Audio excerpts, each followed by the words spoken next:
มมากระบอกจ้าเพิ่งเกินนิดนึง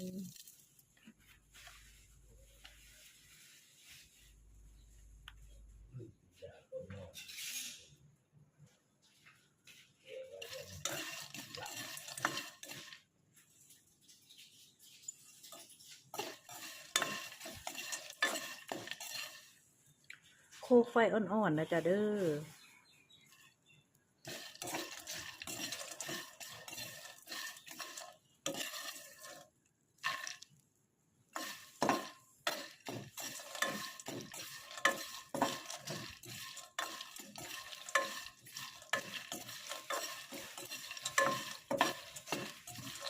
โคมากระบอกจ้ะโคกไฟอ่อนๆมากระบอกที่ผ่าเมื่อวานนี้จ้ะ